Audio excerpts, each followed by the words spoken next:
Baik, selamat pagi buat Pak dan juga teman-teman maupun semua pemirsa yang menonton video ini. Kembali lagi dengan saya Jan Rizal Harikana, mahasiswa Undana jurusan Sosiologi, semester 6 dengan NIM 1803030174. Baik, dalam video kali ini saya akan mereview yaitu buku yang ketujuh yang dimana mengenai penelitian kualitatif menggunakan sistematik pendekatan menurut Yanto Chandra Liangsang. Oke, baik. Dalam hal ini membahas mengenai suatu proses yang dimana melalui proses tersebut melakukan studi kualitatif dengan bantuan bahasa pemrograman, yang dimana adalah satu-satunya yang menawarkan klik by klik instruksi dalam bagaimana menggunakan software Arcadia untuk melakukan analisis, dan buku ini diragukan lagi berfungsi sebagai sumber daya yang berguna bagi mereka yang tertarik untuk mempelajari lebih lanjut tentang R sebagai diterapkan analisis data metode kualitatif atau campuran. Dan analisis ini memiliki perangkat lunak yang dimana data kualitatif berbantuan komputer, dan minat yang tumbuh dalam penelitian kualitatif berbasis Ciccidias yang cukup baik tercermin dari meningkatnya jumlah yang membahas topik ini, dan apa yang hilang dan apa yang paling dibutuhkan oleh para sarjana kualitatif, sebuah buku atau manual yang mengintegrasikan konten metodologis dan teknis untuk penelitian kualitatif berbasis Ciccidias. Dan selanjutnya dalam penelitian kualitatif Ciccidias dan bagaimana penggunaan komputer dapat meningkat transparansi, kepercayaan, dan ketelitian penelitian kualitatif dibandingkan dengan analisis manual. Kemudian meninjau alat Ciccidias utama bersama spesifikasi teknis, kemampuan dan kekuatan metodologis, dan bagaimana menghadapi Arcadia paket R untuk analisis data kualitatif, perangkat lunak yang diminati.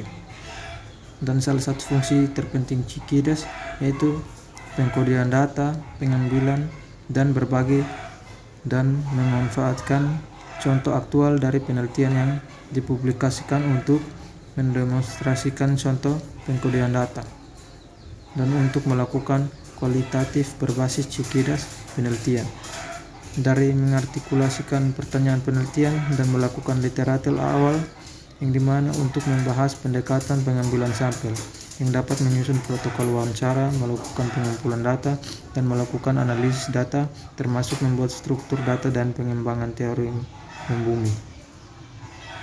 Dalam hal ini juga menunjukkan cara mengubah data kualitatif menjadi format yang didukung oleh Arcadia, dan teknik untuk menggabungkan beberapa file data tekstual, misalnya transkrip, wawancara, atau artikel berita, ke dalam file kasus, dan trik penyiapan data lainnya yang menggunakan sebuah studi kualitatif kecil yang dirancang untuk tujuan ilustrasi atau profil strategi dan hasil inovasi sosial yang diambil dari database inovasi sosial yang besar.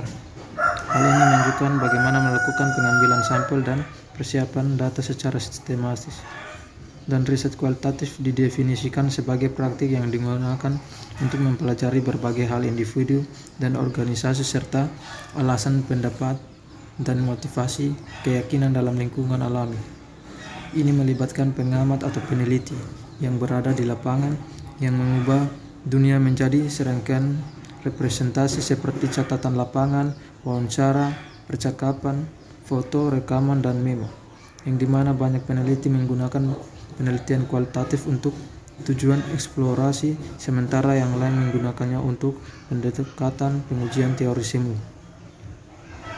Dalam penelitian kualitatif menantang untuk dilaksanakan dan dipertahankan, di mana ia perlu mengikuti prinsip atau asumsi tertentu yang diterima secara umum dan bisa merangkul kemajuan terbaru dalam teknologi komputasi seperti inframerah, terfokus laser. Penelitian kualitatif dapat dengan kuat menyentuh inti masalah sosial, keyakinan, atau nilai jika pengguna terlatih dalam menggunakan laser inframerah, seperti yang kami bahas dalam buku ini, yang dimana penelitian kualitatif adalah metodologi yang menantang digunakan, dan itu layak mendapat rasa hormat dari para sarjana dari latar belakang epistemologis apapun, dari positivis, interpretivis, dan simulasi, hingga matematika. Tantangannya adalah bahkan lebih tinggi jika seseorang bertujuan tinggi, yang dimana untuk mempublikasikan penelitian kualitatif di jurnal ilmiah tingkat atas. Dan hal ini juga berpendapat bahwa penelitian kualitatif bila dilakukan secara optimal dan menggunakan pendekatan yang valid dapat mencapai tingkat ketelitian, kualitas, dan kepercayaan yang tinggi seperti semua metodologi lainnya. Karena data dalam penelitian kualitatif didominasi oleh kata-kata, dari wawancara, catatan, lapangan, percakapan, rekaman, dan memo, dan bukan angka. Peneliti kualitatif sering menghadapi tekanan yang sangat besar untuk meyakinkan pembaca dan jurnal, editor, dan pengulas, yang dimana penjaga gerbang, bahwa kesimpulan tersebut masuk akal dan dapat dipertahankan. Peneliti kualitatif tidak menikmati hak istimewa dan bersembunyi di balik pavlues atau koefisien statistik seperti yang dilakukan peneliti kuantitatif.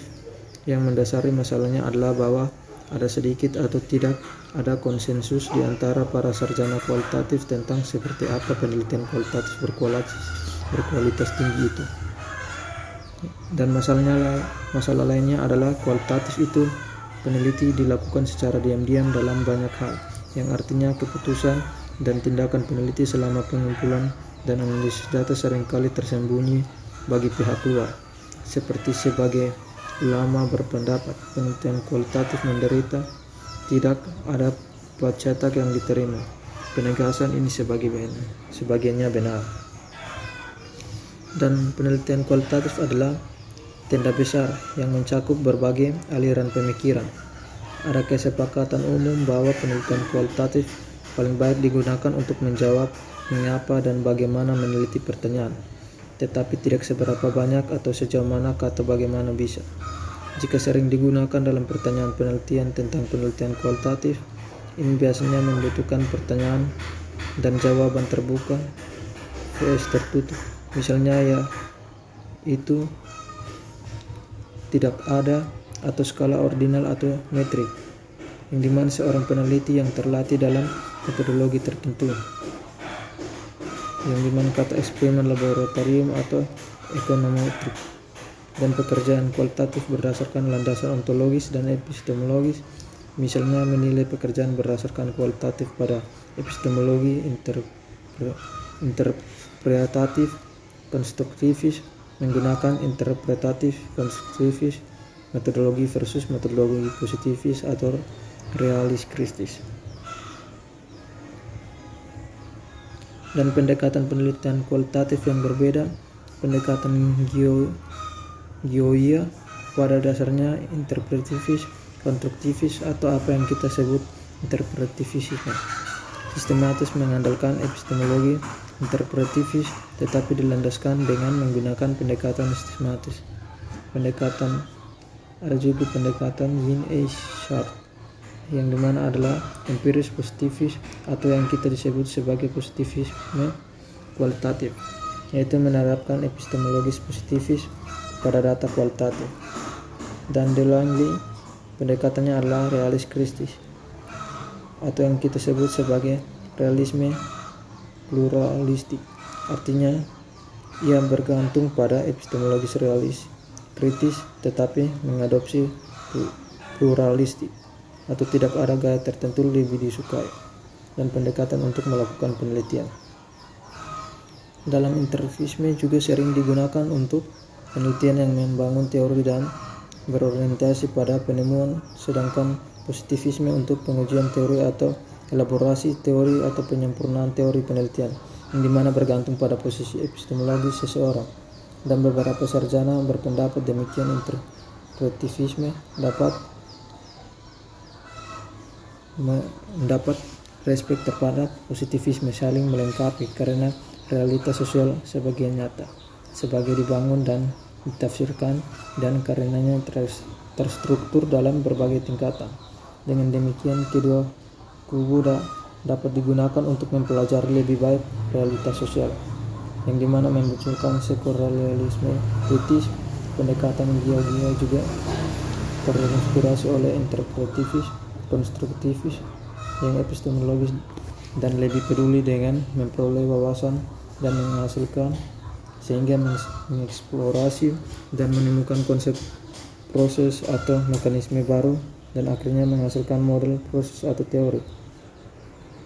Dan beberapa peneliti juga mengadopsi protokol wawancara terstruktur, sementara yang lain mengadopsi protokol semi terstruktur. Protokol wawancara semi terstruktur lebih umum digunakan oleh para sarjana karena fleksibilitasnya dan sangat cocok untuk ditemukan, dijelajahi, atau mengembangkan penjelasan dan perspektif baru atau alternatif tentang realitas sosial. Dan sebagai peneliti memasuki lapangan dan melakukan wawancara, yang dimana mereka sering membingkai ulang atau menyempurnakan pertanyaan dalam protokol wawancara untuk fokus langsung pada pertanyaan mereka, yang dimana karena dapat mempertajam temuan mereka. Dan seseorang peneliti harus ingin tahu, waspada, dan refleksif untuk menilai apakah sebuah protokol wawancara berfungsi untuk membantu menjawab pertanyaan penelitian yang dapat menjauh dari topik inti yang lebih mudah, dan terutama jika seorang informan sangat cerewet dan termasuk banyak tanggapan yang tidak relevan untuk pertanyaan yang diajukan, atau jika dia tidak terlalu artikulasi atau reflektif. Dan yang terakhir, di mana bagian penting dari analisis data dalam penelitian kualitatif berbasis Cikiades, yaitu adalah proses pengkodean. Di mana pengkodean di sini berarti membuat label yang merangkum terbaik kalimat, frasa, paragraf, atau badan teks sehingga dapat dengan mudah diidentifikasikan dan direkam. Sementara pengkodean mungkin terdengar seperti proses subjektif ketika dilakukan setelah seseorang peneliti memahami konsep-konsep kunci dalam literatur dan melibatkan satu atau lebih kolaborator dan atau pendukung setan, yaitu seseorang yang menantang hasil kode, yang dimana proses dapat menghasilkan, dipertahankan, masuk akal, dan transparan temuan. Baik, mungkin itu saja dari saya. Sekian dan terima kasih.